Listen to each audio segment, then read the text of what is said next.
Imagine pulling up to your own ranch, the place your family's worked for generations, only to find a steel barricade welded shut across your gate, a big OL sign screaming, HOA access denied.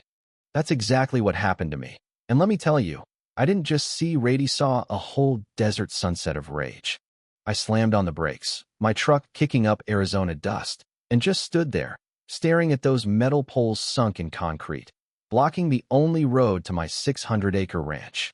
That's when I decided I wasn't just going to tear it down. I was going to buy the ground they stood on and make them pay for every blade of grass they ever touched. Hey, I'm Jake Larson, retired Army engineer, and this is the story of how I turned an HOA's power trip into their worst nightmare. If you've ever dealt with a neighborhood bully with a clipboard, grab a seat, this one's going to hit home. Let's rewind. I'm 45, living on Larson's End, a ranch passed down through my family since the 1880s. After 20 years in the Army, I came back to Arizona to live quiet, my German Shepherd, Scout, and a few dozen cattle. No fuss, no drama, just wide open land and a cabin I built myself.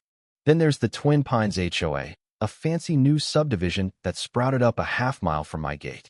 Their president, Greg Tanner, is the kind of guy who wears monogrammed golf shirts and treats his HOA badge like it's a five-star general's pin. He moved into the house closest to my private road, a dirt path that's been mine since my great-grandpa staked the claim.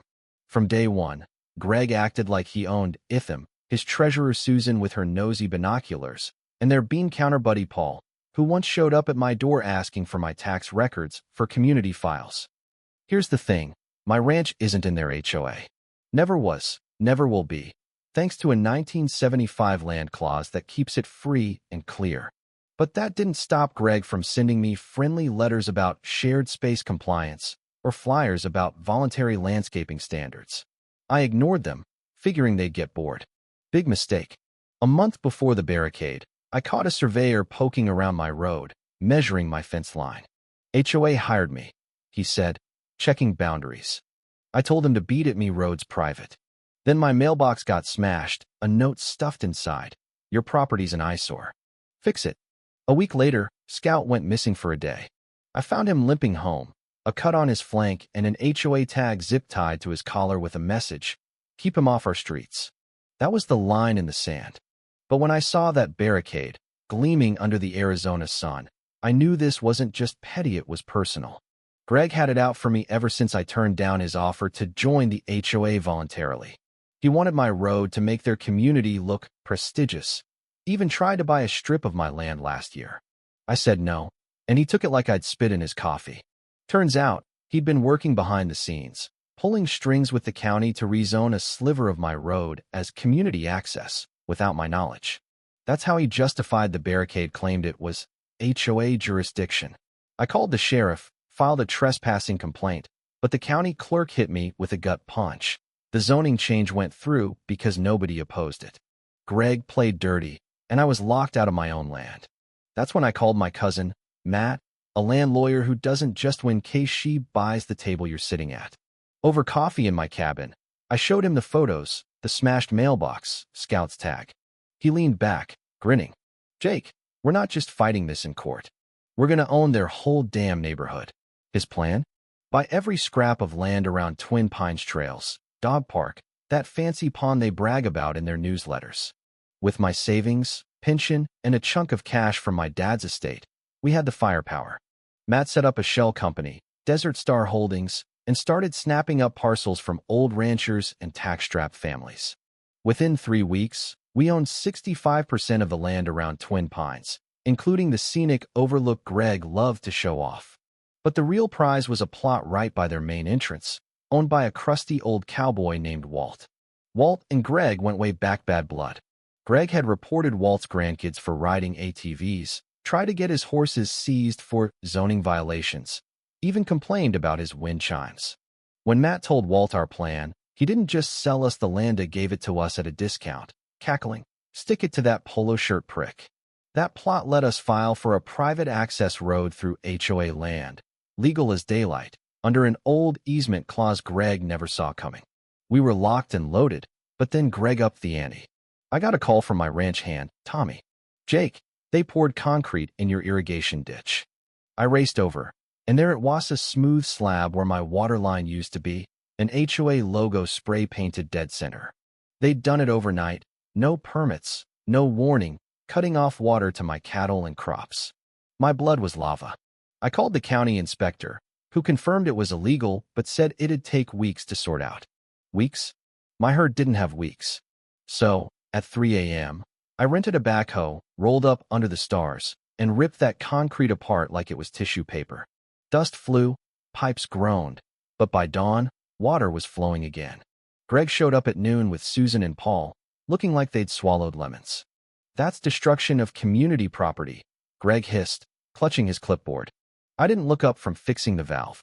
"This ain't your community, Greg." "Never was." Susan, twirling her binoculars, snapped. "You'll hear from our lawyers." I grinned. Funny, I was going to say the same thing.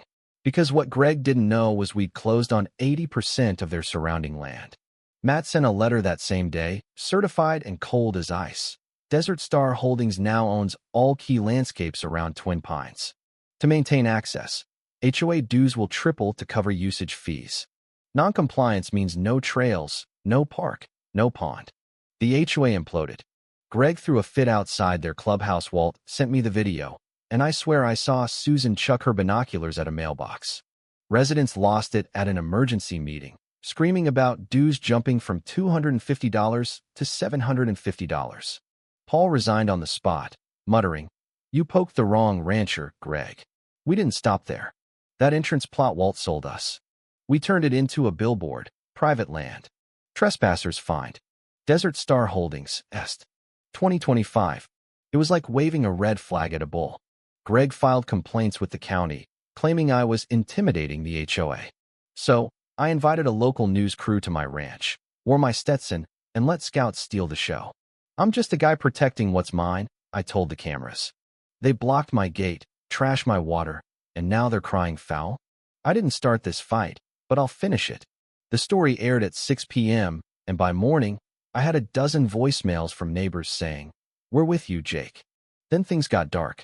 One night, Scout woke me, growling at the window.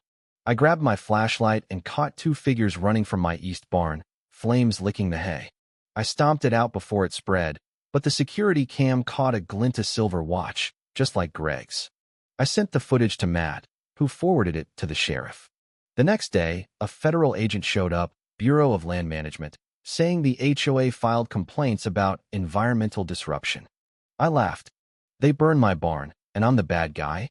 He shrugged, handing me a letter freezing my land use until an investigation. Greg was playing chess, dragging me into red tape hell. But I don't fold. Matt and I fired back drone footage of Greg's crew building an illegal wall to block my land, sworn statements from Walt and a young couple, Tim and Rachel, about HOA harassment. We sent cease and desists to every board member. Then we held a press conference at my gate. "I'm a vet, a rancher, and a man who just wants peace," I said, cameras rolling. "They sabotaged my land, lied to the feds, and now they're scared because I own the dirt they walk on. If that makes me the villain, I'll wear the hat." The crowd cheered. Tim texted me later, "You lit a fire, Jake. They're voting Greg out." 3 days later, Greg disappeared. House dark, car gone, rumors he'd skipped town. The remaining board sent me a letter. "We accept your terms." HOA dissolved. Let's start fresh. I met with Tim, Rachel, Walt, and a dozen others. They apologized for staying quiet too long. We drafted a new community plan HOA, just neighbors pitching in. A month later, I found a bag under a fence post, HOA papers, fake filings, a burner phone, all tied to Greg. The sheriff nabbed him in Nevada, slapping him with fraud, arson, and trespassing charges. He took a plea, 3 years probation, $100,000 in fines, banned from HOAs for life. Today, Larson's End is peaceful. The gates open, the billboards got new words. Community built on respect, Larson's End, Est. 1880. But here's the kicker. My land purchases spiked property taxes for Twin Pines. I felt for the folks caught in the crossfire, so I started the Larson Pact. Volunteer on the ranch, get a tax rebate. Tim and Rachel planted a garden. Walt built a bench for his late wife. The ranch is alive again, and scouts got more friends than ever. So, was I wrong to triple their dues, Or did Greg get what he deserved? Ever fought a bully who thought they owned you? Drop your story below. Tell me where you're watching from. I want to know how you'd handle a gate-blocking tyrant.